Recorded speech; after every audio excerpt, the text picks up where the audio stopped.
Hola, damos comienzo a un nuevo vídeo explicativo de los contenidos de la historia del arte segundo de bachillerato. Seguimos con el análisis de las vanguardias artísticas de comienzos del siglo XX y hoy nos toca hablar del surrealismo. Y tenemos que empezar a hacerlo hablando de quién va a ser el gurú del movimiento, el poeta francés André Breton, poeta de vocación. Se unió al dadaísmo, pero al perder fuelle este movimiento decidió que había que continuarlo, pero a través de una fundamentación teórica mucho más sólida que la del movimiento Dada. La propia experiencia personal de Breton va a conducirle a la formulación de esta nueva base teórica, ¿no? Y es que Breton había sido camillero en hospitales psiquiátricos durante la Guerra Mundial y allí va a conocer pues tanto las obras del psicoanalista Sigmund Freud como sobre todo la extraña realidad, ¿no?, que se oculta tras la locura. Así Breton va a formular el surrealismo con esa fundamentación teórica y en palabras del propio autor francés, para él el surrealismo se basa en la creencia en la realidad superior de ciertas formas de asociación desdeñadas hasta la aparición del surrealismo y en el libre ejercicio del pensamiento. Para Breton, el surrealismo lo que hace es tiende a destruir definitivamente todos los restantes mecanismos psíquicos y a sustituirlos en la resolución de los principales problemas de la vida. Por supuesto, aparte de la figura de Breton, es fundamental aludir a la personalidad y a la obra de Sigmund Freud. En principio, el surrealismo, que tiene pues pervivencia incluso hasta hoy día en las manifestaciones artísticas, lo que quería era incorporar estos conceptos psicoanalíticos de Sigmund Freud a la mentalidad. Y de Freud lo que interesaba sobre todo era su investigación sobre el importantísimo papel del subconsciente en el comportamiento humano y por tanto, como no podía ser de otra forma, en su faceta creativa. Y por ello los surrealistas van a empezar a dejar al subconsciente trabajar, ya fuera mediante escritura o pintura automática, con el objetivo de plasmar sueños, regresar a la infancia. En definitiva, lo que se pretendía era ser libre, ser espontáneo. Acceder evidentemente al subconsciente significaba mostrar pensamientos y deseos que las convenciones sociales de la época pues consideraban indecorosos. En muchas ocasiones lo que se trata es de plasmar imágenes chocantes para precisamente exponer la depravación del ser humano que disfraza de civilizado algunos hechos aberrantes por la propia mentalidad burguesa.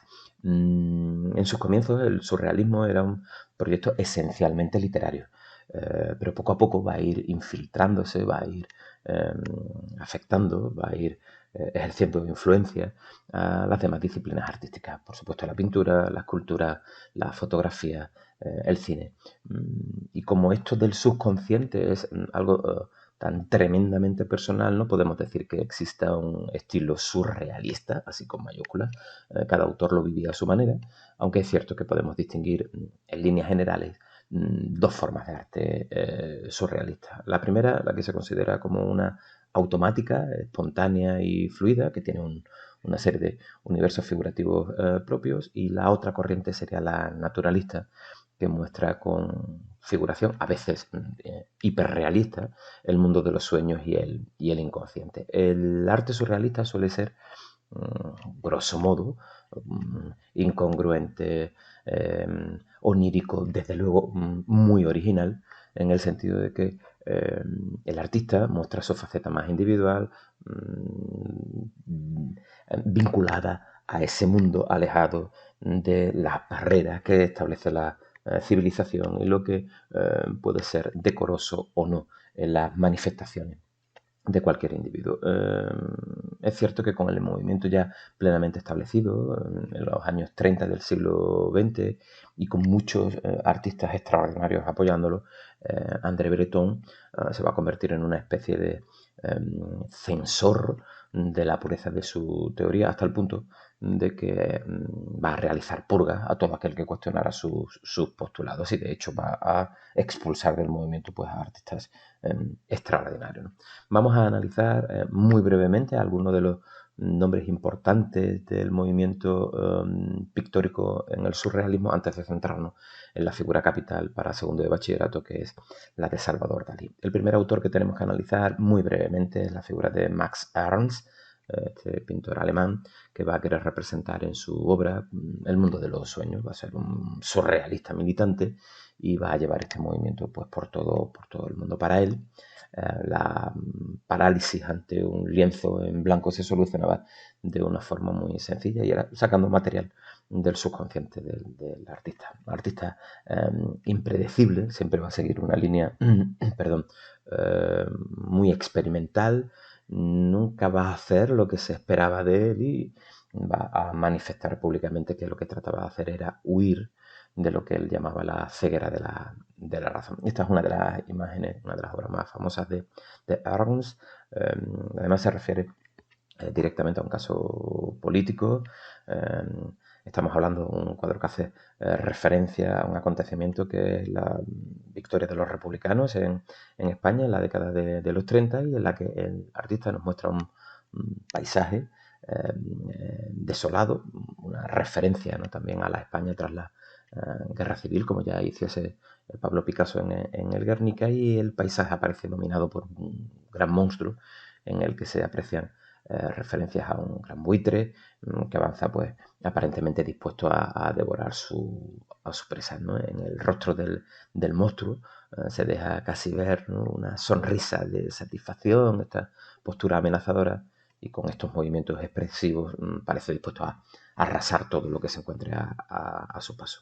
La violencia de esta fuerza, ¿no?, lo que parece hablarnos es del terror, ¿no?, que muestran sus acciones, imparable, dispuesto a llevarse por delante a cualquiera que se interponga en su camino. Así, el artista lo que está refiriéndose no solo al conflicto español, sino también al ascenso de los totalitarismos que se estaban produciendo en Europa en ese contexto y que en fin, parecían preludiar lo que iba a ser un nuevo conflicto mundial que desgraciadamente se certificaría a partir del estallido de la Segunda Guerra Mundial en 1939. De hecho, este tipo de obras de denuncia que va a hacer Arms va a hacer que el artista fuera perseguido y que tuviera que acabar exiliándose en Estados Unidos para evitar las represalias. Otro de los autores del surrealismo va a ser el pintor belga Paul Delvaux, que está relacionado por supuesto con el surrealismo, pero desde una perspectiva muy diferente de la que acabamos de ver en Ernst, porque la pintura de Delvaux va a estar caracterizada por la representación de desnudos femeninos en una serie de ambientes oníricos y desdibujados, ¿no?, y que están cargados en muchas ocasiones de un erotismo muy evidente, ¿no? En muchas ocasiones no hay una ausencia de explicación final en las obras y eso también se constituye, ¿no?, como uno de los puntos claves, ¿no?, de su propio quehacer pictórica, en la que la obra siempre parece esconder una cierta sensación de casi de narrativa confusa, ¿no? Delvaux va a ser un pintor profundísimamente paradójico. Su obra, que es completamente experimental, sin embargo, en sus componentes visuales, pues es bastante conservadora en muchos casos. De hecho, lo podemos ver precisamente en esta obra, ¿no?, en la que puebla la representación de figuras desnudas, pues de una cierta similitud, de una forma muy parecida a lo que es el estilo clásico. Muchas de sus escenas urbanas parecen ser clásicas. Aquí, por ejemplo, vemos columnatas, templos de estilo griego, de estilo romano. El contenido, evidentemente, lo es todo, ¿no? Y los hombres y las mujeres de las pinturas de Delvaux se despliegan en muchas ocasiones de una manera bastante misteriosa y en ocasiones, si nos fijamos, aparecen mirando al vacío como si estuvieran casi en trance. Aquí en esta imagen, ¿no?, la ciudad inquieta, un ingrediente adicional del misterio, pues se añade con la presencia, ¿no?, de estas figuras desperdigadas por la escena y que además están pues ataviadas, ¿no?, pues con las vestimentas típicas, ¿no?, de los oficinistas del siglo XX y que algunos autores han querido ver como incluso autorretratos del propio artista. Un tercer autor dentro del surrealismo va a ser este pintor francés, André Masson, que no solo va a estar ligado al surrealismo, sino también va a estar vinculado al expresionismo abstracto, un autor nacido en Badagny y que va a destacar, entre otras cosas, por sus collages, ¿no?, con materiales innovadores como arena, como goma arábiga, y que aplicaba sobre los lienzos antes de empezar a pintarlo, ¿no? A partir de 1921, Masson va a realizar una serie de obras con una temática común. Se trata de la representación de varios hombres agrupados en torno a una mesa. De hecho, reconoce el autor que esta iconografía, la toma de una obra de Derain, de Los Bebedores, de 1913-1914, y que va a utilizar de manera asidua en 1922-1923, por ejemplo, en esta figura, ¿no? Los personajes aparecen bebiendo, fumando, en algunas ocasiones aparecen jugando a las cartas o a los dados, ¿no? Y sobre la mesa suele aparecer en muchas ocasiones la presencia de una granada que actúa como símbolo de la vida y de la muerte. Uno de los pintores surrealistas más reconocidos y con mayor presencia en el reconocimiento colectivo, incluso a día de hoy, es otro surrealista francés llamado René Magritte, que posiblemente va a ser el que más haya influido, el pintor belga más influyente en la historia del siglo XX. Y eso, que sus imágenes, a diferencia de otros surrealistas, no están o no estaban inspiradas al 100% en sus sueños, sino que Magritte destilaba, ¿no?, la realidad sacando su esencia y consiguiendo, por un lado, absolutamente, o mejor dicho, imágenes absolutamente sorprendentes e ingeniosas, y por otro, y aquí es posiblemente donde radique su mayor importancia, en el cuestionamiento mismo de la propia realidad. Es, por así decirlo, ¿no?, un surrealista conceptual, ¿no?, muy interesado en la ambigüedad de las imágenes, de las palabras, y en investigar la relación entre lo pintado y lo real, y para ello pues va a explorar lo que hay de mágico, ¿no?, en muchas ocasiones en lo cotidiano. Aquí vemos dos de las obras más famosas de Magritte. La primera, llamada Esto no es una pipa, es una obra que casi podemos calificar como precursora, ¿no?, del arte conceptual, porque nos podemos hacer una reflexión, ¿no? Si el cuadro se llama Esto no es una pipa, porque Magritte, ¿no?, niega lo evidente, pues es porque en el cuadro vemos exactamente lo que la inscripción nos está negando. Lo que vemos es una pipa.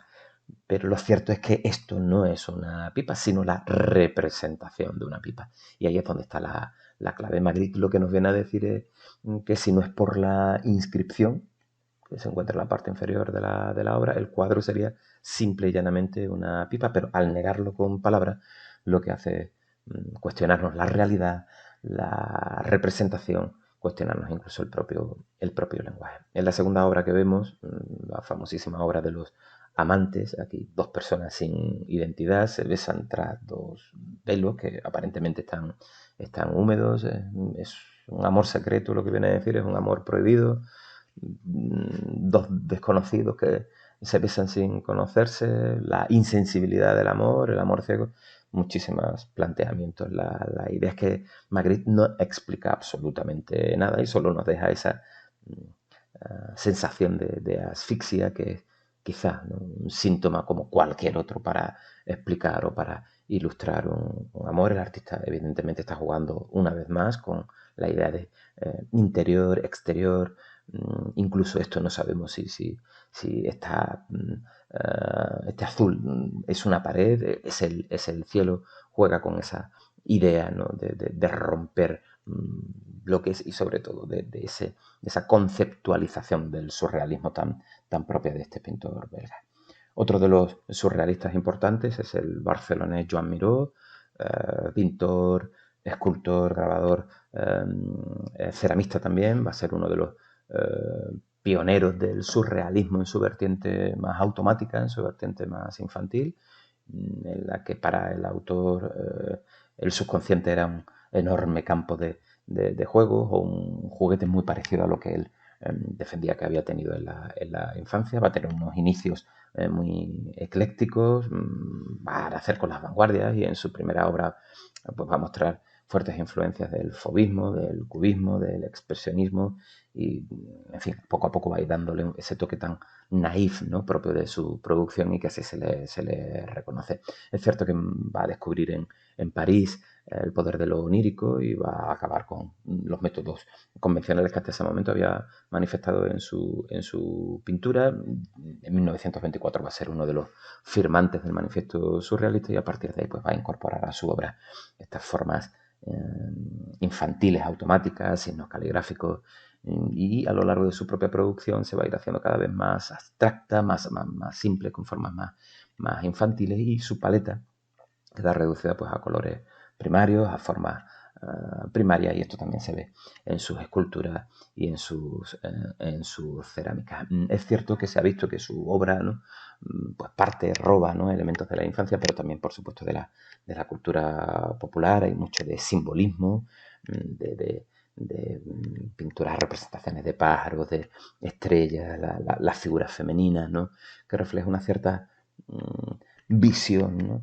impetuosa, una visión feliz, una cierta ingenuidad, ¿no?, en la consideración de la vida. Esta obra que vemos, el Somriure de les Sales Flamejants, va a ser una obra que va a realizar en el año 1953, y aquí en la obra pues se distinguen los elementos y los colores más reconocibles en toda la obra de Miró, estas líneas negras, estos grandes círculos de color y estas formas redondas, curiosas, y estas líneas, ¿no?, de una cierta simplicidad infantil. El título, ¿no?, de la obra pues ayuda al observador, ¿no?, al que contempla la obra, a entender que el sentimiento del pintor al componer este cuadro pues le lleva pues a eso, al planteamiento de elementos como la sonrisa, las alas de fuego, que van a ser muy habituales en la propia producción de Miró.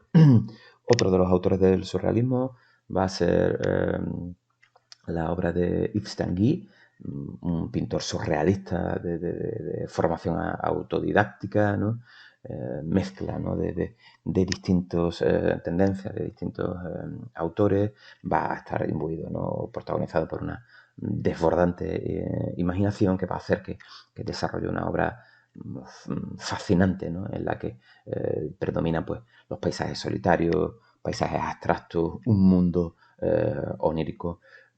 Sus pinturas, muchas de ellas van a estar caracterizadas por figuras de aspecto fantasmagórico, formas que crean perspectivas irreales, y que eso hace que evoquen una atmósfera onírica, una atmósfera atemporal en la que parece dominar el silencio. Todo esto para llegar a la obra fundamental, al autor protagonista en los contenidos de la historia del arte de segundo de bachillerato, como va a ser Salvador Dalí. Cuando se le preguntaba a Dalí qué era el surrealismo, la respuesta va a ser contundente y va a decir mucho de lo que es la personalidad de este autor. A la pregunta de qué es el surrealismo, Dalí respondía: el surrealismo soy yo. Y lo más surrealista posiblemente es que es una afirmación que probablemente sea cierta. Es quizás el surrealista más popular y uno de los máximos exponentes del arte contemporáneo. Genio, artista estrafalario, desde luego su legado no pasa inadvertido, incluso hoy en día, y no podemos más que maravillarnos, ¿no?, de lo que va a ser su perfección técnica y, sobre todo, especialmente del imaginativo contenido de su arte. Nos vamos a encontrar que, nacido en Figueres, un pueblo que marcaría toda su producción, Dalí no va a ser nunca un niño normal. De hecho, cuenta que tuvo un hermano que murió antes que él y que sus padres precisamente le habían puesto el mismo nombre, Salvador, y que él, para manifestar su propia personalidad diferente del hermano muerto, como él decía, pues desde muy tierna infancia va a conducirse de una manera muy caprichosa, y ello va a hacer que dé muestras de genio desde muy temprana edad, enfrentándose pues a la figura, al rol de su padre. De adolescente va a viajar a Madrid, donde va a experimentar con el cubismo, el dadaísmo, entablar amistad con gente tan importante como Federico García Lorca, como Luis Buñuel. De hecho, con él va a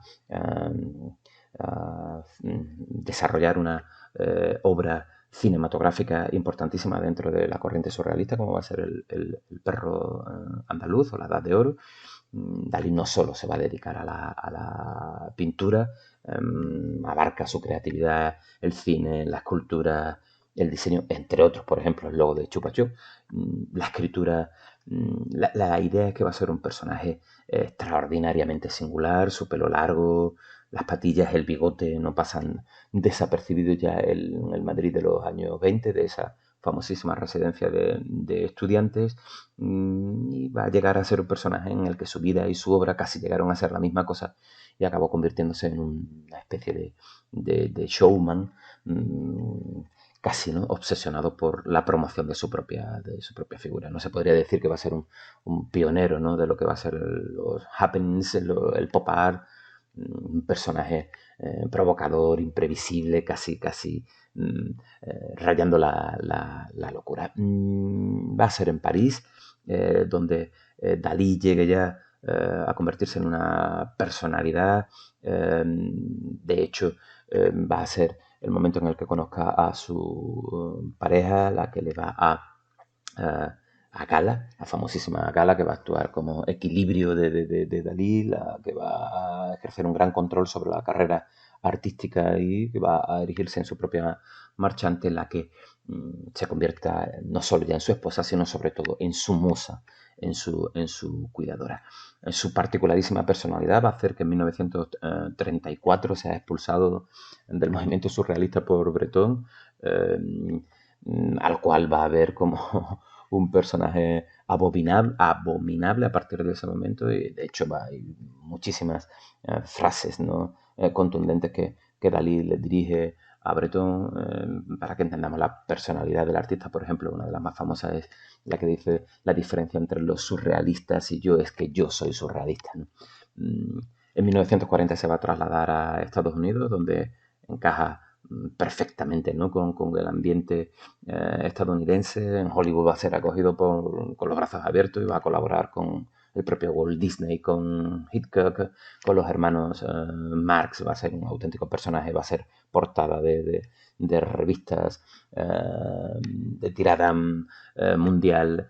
Va a ser un auténtico personaje. Volverá en 1948 a España, ya bajo la dictadura de Franco, y va a abrazar sin escrúpulos, ¿no?, el régimen franquista. De hecho, Dalí se consideraba un anticomunista radical, pero todo parece indicar que lo que va a aprovechar se va a convertir en un oportunista, ¿no?, que va a conseguir que la dictadura de esta forma le deje trabajar en paz. Otra cosa que le achacan sus detractores y que va a ser un tema recurrente es su desmesurado amor por el dinero, que va a amasar a manos llenas. De hecho, va a ser uno de los objetivos de su vida convertirse, como él decía, en ligeramente multimillonario. Cualquier objeto daliniano va a convertirse en un negocio muy, muy lucrativo, y va todo a girar, va a conformar pues esa particularísima personalidad. Es cierto que si dejamos su vida aparte, Dalí es indiscutiblemente un artista extraordinario, el detallismo minucioso, pero mostrando un mundo inconsciente, hace de él pues posiblemente el artista surrealista más importante. Va a dominar el naturalismo, tomando, por ejemplo, influencia de pintores que le marcan, como Rafael, como Velázquez, como el propio Vermeer. Va a tener una enorme pasión por la ciencia, por las asociaciones delirantes, por la ambigüedad, que lo que busca es pues generar diversas interpretaciones, ¿no?, en sus obras. Ya interesa y va tocando el análisis de algunas de sus principales obras. Es imposible mostrar en un vídeo explicativo para segundo de bachillerato la extraordinaria y prolífica obra de Dalí. No podemos simplemente pasar de puntillas prácticamente por algunas de sus obras. Va a ser un pintor, además, de un método muy particular, el conocido como método paranoico crítico, en el que aparecen dobles imágenes, en el que va a utilizarlo para la creación de más de 1500 obras de arte, y eso sin contar decorado, fotografías, colaboraciones, en fin, una producción artística enorme. Va a plantear este método paranoico crítico en contraste con el método emblemático del surrealismo, que era el automatismo psíquico, y Dalí lo que hace es crear su propio método, ¿no? Este método paranoico crítico eh, en el que se inspira sobre todo a partir de la lectura de la obra de Sigmund Freud, de la interpretación de los sueños de manera muy sintética, ¿no? Y corriendo el riesgo que presupone precisamente este carácter sintético, podemos decir que mientras que el automatismo psíquico lo que hacía era liberar el inconsciente del artista sin dejar intervenir para nada a la razón, en cambio, en el método de Dalí, en el método paranoico crítico, lo que se hacía era pues buscar racionalmente la generación de ambigüedades que hicieran aflorar el propio inconsciente del espectador en el momento en el que interpreta la obra. La obra que vemos, El sueño causado por el vuelo de una abeja alrededor de una granada, un segundo antes de despertar, va a ser uno de los pocos cuadros que Dalí va a pintar en Estados Unidos, en donde residió entre 1940, 41 y 1948, ¿no? En esos momentos el pintor estaba pues dedicado de lleno a poner su genio artístico, ¿no?, al servicio de las diversas demandas del mercado norteamericano, y aquí, en esta, como él definía, fotografía onírica pintada a mano, pues lo que hacemos es contemplar un paisaje marino de lejano horizonte y aparentemente tranquilas aguas, ¿no? Quizá se ha hablado de Port Gigat, ¿no?, el lugar en el que va a residir, y la figura que aparece, que domina la escena, es la figura desnuda de su musa, de su pareja Gala, ¿no?, junto al cuerpo desnudo y dormido, ¿no?, levitando sobre esta roca suspendida que a su vez flota, ¿no?, sobre el mar. Dalí lo que hace es colocar dos gotas de agua suspendidas y una granada, que es durante muchísimo tiempo el símbolo cristiano de la fertilidad y de la resurrección, y sobre ella vuela una abeja, insecto que tradicionalmente ha simbolizado a la Virgen. Parece, ¿no?, que el zumbido de la abeja se traduce en la mente de Gala en un sueño en el que la explosión de la granada de esta parte superior hace que salga despedido de su interior primero un enorme pez, del que a su vez pues surgen estos dos tigres amenazantes, y además una bayoneta. Esta va a ser la que un segundo más tarde pues aguijonee a Gala en el brazo, y sobre ellos, ¿no?, este elefante con largas patas de flamenco, que aparece también en muchas otras composiciones de ese momento y que lleva sobre su espalda nada más y nada menos que un obelisco, ¿no?, que simboliza, entre otras cosas, el poder del Papa. Todo gira en torno a ese método paranoico crítico, en el que con esta extraordinaria capacitación para mostrar la figuración vinculada con ese mundo de los sueños, el instante que precede, ¿no?, justo antes de la picadura de una abeja, de su musa. Otra de las obras, ¿no?, que va a realizar y que va a ser importante en la producción de Dalí va a ser el retrato de Mae West hacia los años 30, ¿no? Dalí comienza a interesarse por la decoración de interiores, y en el mismo momento en el que la archiconocida actriz Mae West, tras una larguísima carrera teatral, es elegida precisamente junto a Dalí pues famoso del año 1934 por la revista Vanity Fair. Su popularidad, ¿no?, entre el público americano, y sobre todo por su físico, su cuerpo, va a convencer a Dalí, que se va a inspirar en ella para la realización de algunas obras, ¿no? El teatro que imagina Dalí lo preparó, además de hecho, para que luego estuviera presente en su museo del propio Figueras, y allí se puede visitar. Va a ser construido por el arquitecto Oscar Tusquets, ¿no?, en cooperación con el propio artista, y en la obra, al comienzo, lo que hace Dalí es transformar el rostro de la actriz en un lugar donde no se hallan los sueños, sino en un sitio donde vivir. Es una habitación surrealista. Existe un juego de imágenes doble, la realidad se difumina para crear una nueva imagen que a su vez se vuelve a evadir. Como es costumbre, en su obra pues mezcla lo duro, representado por este parqué y las losas del suelo, pues con lo blando, encarnado por la nariz, la boca, el pelo, ¿no? También, en fin, todo una representación, ¿no? Con un contenido sexual en el que la propia boca representaría los genitales, ¿no? Estamos hablando de una obra muy, muy singular, muy, muy rompedora, muy transgresora, que habla pues de estos principios, ¿no? Tan característicos de la obra de Dalí. Otra de las obras también, ¿no? Va a ser El mercado de esclavos, en este juego de dobles imágenes. El cuadro representa en primer plano a Gala, que apoya los brazos sobre una mesa, donde hay un busto de Voltaire, ¿no? Y un frutero. Gala lo que está haciendo es contemplando, ¿no? A un grupo de mujeres vestidas según el estilo del siglo XVII, que están bajo estos arcos y están mezcladas con una especie de mendigo, y aquí lo que hace es generar un juego de imágenes múltiples en el que aparece, desaparece la propia figura, ¿no? Del busto de Voltaire. El tema del mercado de esclavos es, con esta aparición del busto invisible de Voltaire, una muestra, ¿no? de otra de las obsesiones del artista, el miedo mezclado con el amor, el miedo y el peligro que surgen del mundo exterior, en la vida diaria. Para el artista son destruidos por su amante, ¿no? El propio Dalí escribía, ¿no? Que por su amor paciente Gala me protege del mundo irónico y bullicioso de los esclavos. En mi vida Gala aniquila la imagen de Voltaire y de cualquier posible vestigio de escepticismo. Evidentemente es una representación en la que muchas de sus obras pues tienen una lectura difícil y que requiere de la propia, ¿no?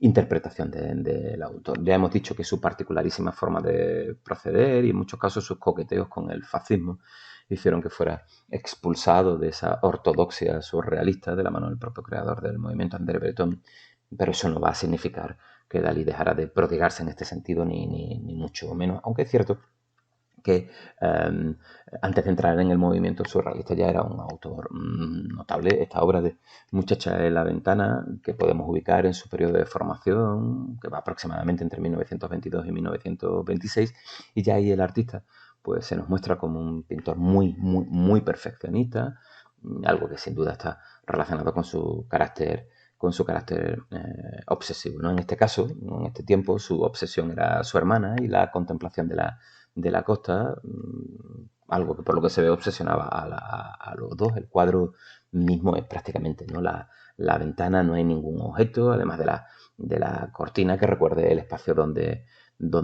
se encuentra, ¿no? Y por otra parte lo que hace es plantearnos una continuidad casi, ¿no? Entre el color verdoso del vestido y el mar, todo fluyendo, ¿no? Con una armonía propia que va a caracterizar la obra. Pero, sin embargo, el surrealismo es el que da valía, ¿no? Principalmente el que le da trascendencia y el que le da reconocimiento a Dalí. La obra que vemos en imagen, La persistencia de la memoria, es una obra del año 1931, un óleo sobre lienzo, y aquí el cuadro pues representa ese característico paisaje onírico de las obras surrealistas. Dalí nos sitúa en una playa, aparentemente al atardecer. En el centro de la composición aparece un rostro surrealista, que algunos han querido ver un propio autorretrato del artista. La cabeza aparece sin pelo, de perfil, con una enorme nariz aguileña y unas larguísimas pestañas, a pesar de no tener boca, ¿no? De la cabeza sale una lengua que pues acaba fundiendo con este fondo oscuro que domina la parte derecha de todo el cuadro. El cuello de esta extraña cabeza también aparece desdibujado y fundido con el fondo, y sobre el misterioso rostro pues un reloj, ¿no? de bolsillo muy al gusto de la época parece fundirse poco a poco, ¿no? Por su blandura sobre la mejilla, ¿no? de este supuesto Dalí. En la parte izquierda de la obra también aparece esta mesa, ¿no? Sobre la que nos encontramos otros dos relojes blandos, uno de ellos similar al del reloj central y el otro pintado en este color rojo tan llamativo que está cerrado, ¿no? Y sobre él corretean este nutrido número de hormigas. En el extremo más alejado, ¿no? de la mesa, lo que nos vamos a encontrar es la representación, ¿no? De este árbol descarnado, sin hojas, casi sin ramas, ¿no? La que sostiene pues este otro reloj, ¿no? Semiderretido. En la parte derecha del fondo vemos un rocoso acantilado y la línea que separa el mar con el cielo parece, ¿no?, que está fundiéndose, ¿no? Todo este elemento, ¿no?, tan característico de la propia producción del artista. El color, ¿no?, marca una dicotomía entre una gama fría dominada por los azules y esta gama cálida en la que predominan los colores terrosos. La propia luz establece una división en el cuadro. El fondo y la mesa aparecen fuertemente iluminados en el atardecer, mientras que se establece una graduación hacia la oscuridad desde el rostro hacia la esquina derecha. Son numerosísimas, ¿no?, las interpretaciones que ha recibido esta obra. Algunos la sitúan en una playa de Portgigat. Se ha querido ver en la contraposición de elementos blandos y duros, referencias a la sexualidad y en la presencia de los relojes, los cuales cada uno marca una hora distinta, pues la subjetividad del tiempo, la subjetividad del espacio, cómo el tiempo pasa volando, ¿no? A representar, ¿no?, por ejemplo, ¿no?, este tipo de insectos, ¿no?, que pasan, ¿no?, sobre los relojes. Sin embargo, lo que no podemos olvidar es que estamos ante un cuadro surrealista y que, como tal, la composición y el significado es precisamente por eso surrealista, ¿no? Y a menudo Dalí utilizó para realizar, ¿no?, como elemento recurrente, ¿no?, este método paranoico crítico que hemos mencionado anteriormente, y en muchas ocasiones pues lo que hace es trasladar ese mundo de los sueños de muy difícil explicación o justificación. Otra de las obras importantes va a ser la inicialmente llamada Construcción blanda con judías hervidas, que posteriormente va a llamar Premonición de la Guerra Civil. Monstruo amorfo, ¿no?, autoestrangulando sus propias carnes, haciéndose daño a sí mismo. Pocas imágenes, ¿no?, pueden representar mejor, ¿no?, una guerra fratricida como va a ser la Guerra Civil Española. De hecho, Dalí va a pintar esta obra maestra 6 meses antes del estallido de la guerra. Posteriormente añadiría el subtítulo que acabamos de comentar. Es cierto que el artista nunca va a manifestar un compromiso explícito, ¿no?, en la contienda, aunque sí es cierto que luego se va a vincular al franquismo, pero aquí sí expresa, ¿no?, el horror de una guerra inminente entre hermanos, ¿no?, que a través del filtro del propio pintor, ¿no?, se expresa pues lo podrido, lo violento, lo escatológico, ¿no?, pues todos los elementos tan presentes en la producción de Dalí. Una visión autodestructiva de la propia realidad humana, ¿no? La cabeza del monstruo, ¿no?, inquietantemente sonriente, ha recordado un poco, ¿no?, al Goya de Saturno devorando a sus hijos, del Coloso. Y es que, pues, en fin, toca, ¿no?, el mismo tema, ¿no?, la violencia, la guerra. Lo pinta, ¿no?, bajo una de sus señas de identidad, ¿no?, ese cielo azul del Mediterráneo, el de la Costa Brava, el de su tierra, un cuerpo desmembrado, roto, totalmente en tensión, con enormes manos, ¿no?, de configuración monstruosa, ¿no?, que sujetan los huesos como si fuesen una especie de arma. Se ha querido ver en esta rotura pues la desmembración, el extremado enfrentamiento social y político que se vivía en España y en Europa en ese momento. Los propios pies, ¿no?, esqueléticos, enormes, el rostro patético, descarnado, vuelto hacia el cielo. Incluso también no pueden recordar algunas de las pinturas negras de Goya. Todo el conjunto aparece articulado, ¿no?, como si fuera una construcción arquitectónica. A la izquierda, ¿no?, este toque, ¿no?, de perfecto realismo con la figura del hombre adulto, ¿no?, de la deformada y enorme mano ajena, ¿no?, casi a la escena agresiva, dramática. En fin, la verdad es que todos los elementos, la propia luz, el color, contribuyen a aumentar el patetismo de la escena.